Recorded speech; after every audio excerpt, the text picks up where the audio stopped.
episode 17 on season 2 of the Javelina Coaches Show. We appreciate you tuning in on the Mendoza's Pharmacy Javelina Sports Network to another week here, coming to you from Macaulay Hall, and we're joined by our first guest, and that's the head coach of Javelina Softball, Craig Nicholson. Hello, Craig. How you doing? I'm doing good. I'm sure you guys are doing it pretty well. So having a team back on the practice field. I know you guys are getting ready for a season that is just a couple weeks away from starting. What has pleased you the most about what you've seen your team in practice so far? I think we've really done a good job of just kind of practicing hard. We had almost 10 days before school started to kind of get back, almost like a training camp type atmosphere, and I thought we handled it really well. I thought we got a lot done, and obviously today, with today being the first day of school, we're kind of back in a normal environment, I guess, if you will. But for 9 or 10 days since they've been back on campus, I really felt like we got a lot done. And the biggest thing at that point is just kind of getting back in the flow and back in getting your timing back, doing those kind of things. So it was a lot of repetitive stuff, but I feel like we did a lot of things well, and we're at a good spot right now. How ready do you feel like your team was to get back to work when they got back on campus? I think they were chomping at the bit to kind of get going, and probably the very first practice we had back was one of the best ones we had. Just a little bit, a lot of energy and those kind of things, and sometimes it's hard to sustain that through 9 consecutive days of doing a lot. But yeah, I think they were ready to get back, and I think we've handled it really well. Is there a difference in the way you guys practice now as opposed to the way you might practice, say, in March or April? Yeah, I think right now we're only focusing on ourselves, trying to get back into, we were at a pretty good spot when the fall ended, especially offensively, and just trying to get our timing back offensively, trying to get pitchers back into form, all those kind of things. When you get to the middle of the season, a lot of times practice kind of swings, especially when you're playing conference games, practice kind of swings to more specific preparation for who you're playing and those kind of things. Whereas, like I said, right now we're not worried about any particular opponent. We're just worried about getting ourselves to the point that we want to be. Did you have a message, or what was your message for your team when they came back? Well, I think the big thing is when you go through 9 days of a lot of practice, you got to make sure you take care of your body. You got to stay healthy. We've done a pretty good job of that. And then just the big thing was there's going to be some ups and downs just because you've had 2 months basically off. Hitters haven't seen balls moving for 2 months, those kind of things. So there's going to be some ups and downs, and the big thing is just being able to work through it and continuing to move in the right direction. What are the challenges your team needs to be prepared to meet once the season starts? I think one big thing will just be the grind of a season.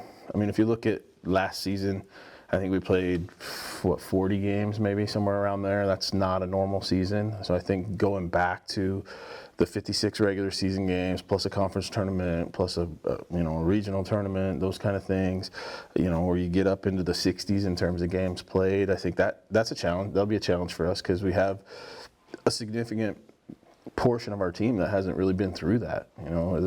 Obviously the freshmen and the sophomores even haven't really kind of been through a normal 60-game season. So just being ready and being able to kind of embrace the grind that a long season can be, and taking care of your body, knowing there's going to be ups and downs, and trying to make sure that you can be at your best on a daily basis. When you look at what this team's accomplished, the last 2 years made it to the regional tournament, only the second time in program history the team's made it back-to-back seasons, and that's in a region and a conference that's extremely competitive.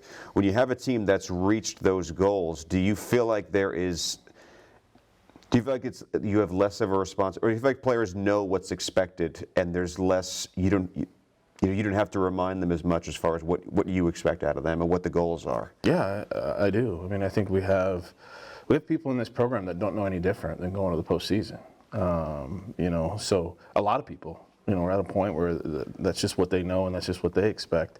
So it kind of takes a little bit of the burden of expectation off of our coaching staff, because we have leadership within our team that's what their expectation is. And, this team, I mean, we don't expect anything less than being in the postseason and competing at a high level and giving ourselves an opportunity, to go back to the national championship. I mean, that's the goal. And I think the expectations within our group are very high. Now, I wanted to get you on here just in time to talk about one of your favorite topics, which is the LSC preseason softball poll. Yes, which I love that. Comes out today on the day we're shooting this, and you guys got picked to finish 6th in the preseason poll. Perfect. What do you think about each year when you see the poll come out? Mark, you already know what I think. I could care less what a poll says. It's the most irrelevant piece of paper that we can, that we can talk about. Again, like I said, I've told you this before, but it's something for you guys to talk about and write, and it's a nice little article that we can put in. And hey, we're 6 out of 16, or is it 16 this year? Yes. Yeah. Okay. So, whatever, but it means nothing to us. I mean, what matters is what does that look like at the end of the year, and what kind of position did you put yourself in, and so yeah, I think okay, 6, good. For me, I'd rather be picked 6 than pick 1. But that's just kind of my mindset. I don't know. It means it's irrelevant. Well, Coach, we'll start the season. Glad you brought it up, though. Oh, good. Yes. So am I. Season starts for you guys first week of February. You guys will be in Houston, and then you'll be in Portland the weekend after that. So everyone, mark your calendars, make your travel plans. Javelina Softball will get their season started in just a few weeks. Coach, thank you so much for coming on. Can't wait for the season to get started, and I'm sure we'll see you back here soon. Absolutely. Thank you. We'll take our first break here on the Javelina Coaches Show. When we come back, we'll talk to the head tennis coach, Autumn Woollinson. So don't go away. You're watching the Mendoza's Pharmacy, Javelina Sports Network.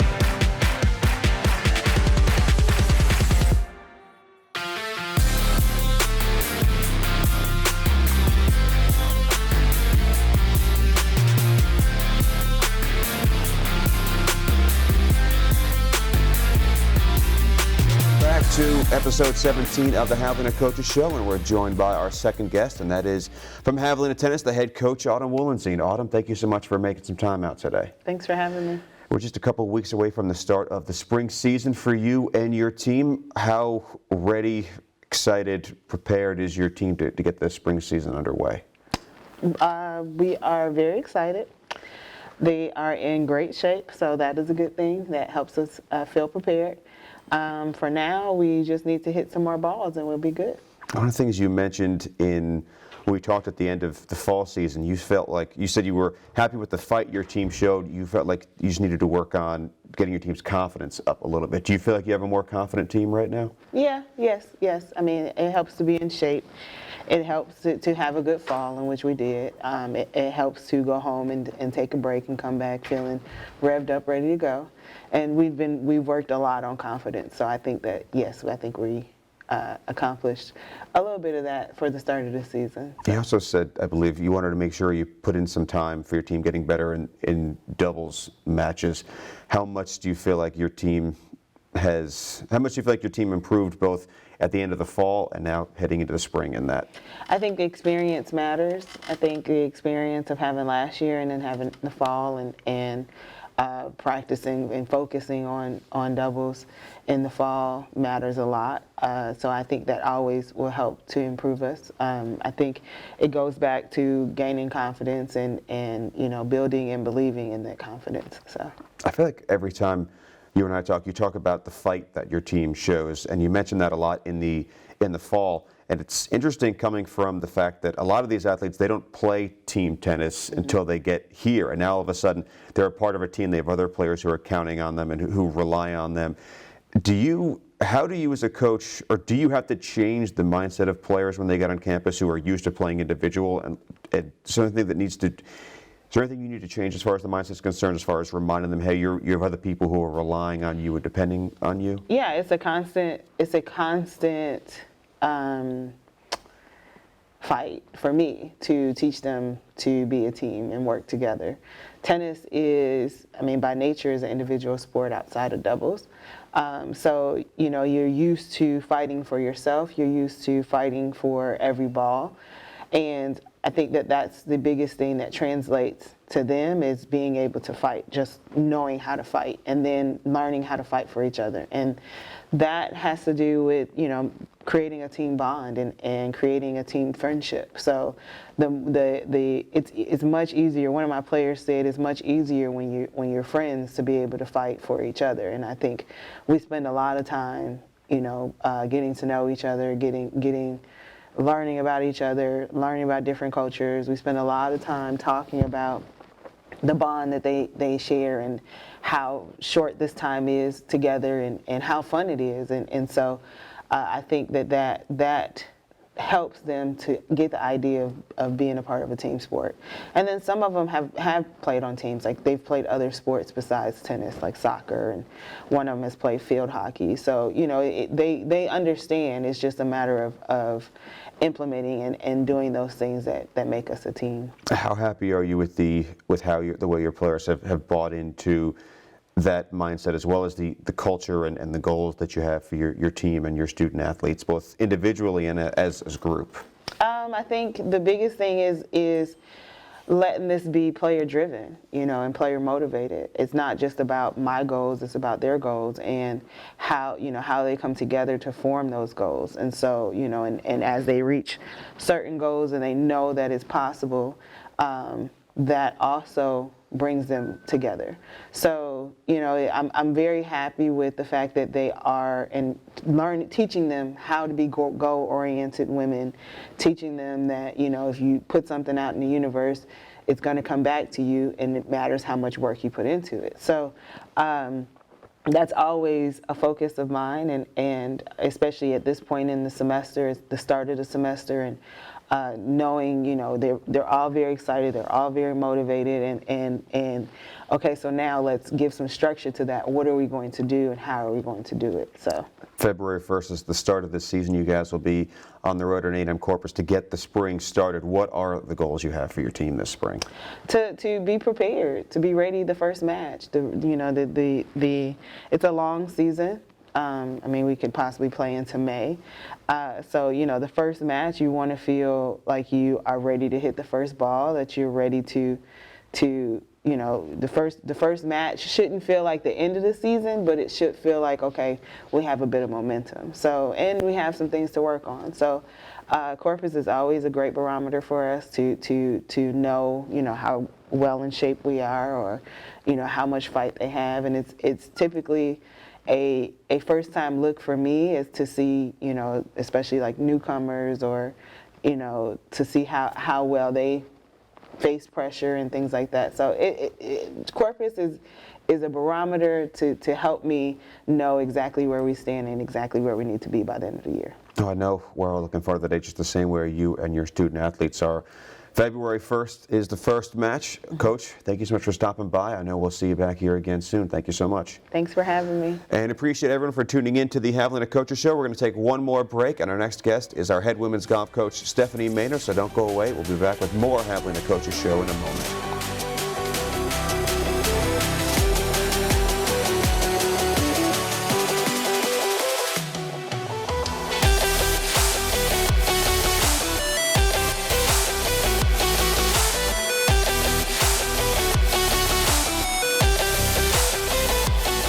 Back to episode 17 of the Javelina Coaches Show. We're joined by our next guest, and that is the head coach of Javelina Women's Golf, Stefanie Maynard. Hello again, Coach. Hi, thanks for having me. We are just about 2 weeks away from the Jack Brown Memorial Invitational in Laredo, which will be the event that gets your team's spring season started. Obviously, I'm sure you still look at some work that you want to see your team get done between now and then. But how ready is your team to get the spring season started? They're ready. They're excited. They've been here a couple of days already. I know they've already been to the golf course to practice, and so looks like they're ready to go. Did you have a specific message for your team once you got them back on campus for the spring? Basically, it's just the same thing as in the fall, you know, the Javelina mindset, you know, making sure that we are striving for excellence in everything that we do, and staying positive and, you know, working towards that goal every day. I remember last time we talked in the fall, you mentioned, you guys just finished your event in Oklahoma, and you mentioned how you were excited to see some of the progress your team made. The phrase you made was you saw some light bulbs go off for some of your players in the fall. What were some of those light bulbs that you saw go off in specific areas? I would say, you know, really, and it sounds kind of strange, but I would say the practice round was where the light bulbs kind of happened. Knowing that you need to chip more during the practice rounds to really figure out what the greens are going to do and where you can miss, and more just a strategy mindset, I think, is kind of where I saw the biggest light bulbs. for that one. And then, and really learning how to play the golf course a little bit better. I think sometimes we kind of forget that there's a strategy to it, and and really picking clubs appropriately and for weather and for course conditions. Now, I remember one of the things you also mentioned was you guys had about 4 weeks after that last event to continue working on some things. I think you called it short game boot camp for your team. What were the things, how happy are you with the progress you saw your team make, specifically in the short game area over the course of those 4 weeks in the fall? I was very, very pleased. We did a lot of work in the bunkers at practice and really trying to gain some confidence. So that way when we get to tournaments, we're not steering away from bunkers and hitting shots that we shouldn't be hitting. We're going to be more aggressive and be able to hit the shot that we need to hit on the hole. So I was really pleased with that. Sometimes they get a little too tentative around the greens or they pick the wrong club, and I took clubs out of their hands and made them hit other clubs. So I think they learned a lot during that 4 weeks, and I think we'll be able to put that into practice this semester. I know you guys always have a very busy schedule in the spring. I'd call it a rigorous schedule. You guys are usually in a lot of different places over the course of those few months leading up to the conference tournament. How happy are you with the schedule you were able to put together for the spring?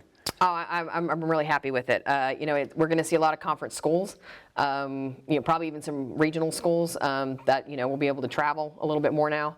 And I think it's going to be a very competitive schedule getting us ready for conference. The course selection, we see these courses every year, so I think the girls will be comfortable with them. And I think we'll be able to perform better, and which will give them more confidence going into conference. What are the goals you'll have for your team once you finally hit the golf course for the first time in the spring? To maintain confidence levels, we have a tendency to kind of dip in the middle of a round. If we're not playing well, we kind of dip in confidence level, and I want to make sure that they maintain that confidence and the body language that we need to have to stay positive on the course, and then to implement what we did during that short game boot camp. To really pick a shot around the greens and an appropriate shot with an appropriate club, and and to be able to get it up and down a little bit more. When you look at the opportunities you guys will have to get on the course and practice for the next couple of weeks before the first event, what are the things you want to accomplish before the first event starts? I kind of just want to knock the rust off. Some of the girls I know took some time off over the break with Christmas and New Year's, spent some time with their families. And so I kind of just want to knock the rust off and kind of remind them of what we did in the fall, and and start getting those competitive juices flowing. So we'll start qualifying on Monday for the first event. So kind of get the competitive juices flowing and just get them back into the rhythm of a semester. All right, Coach Maynard, thank you so much for stopping by. Best of luck in the spring. I'm sure we'll see you get back here soon. Thank you very much. And appreciate you tuning in to the 17th episode of the Javelina Coaches Show. Remember to tune back in next week. We'll have another full lineup of guests as the winter and spring seasons roll on here in Kingsville. Thank you for tuning in on the Mendoza's Pharmacy Javelina Sports Network, and we'll see you again next week.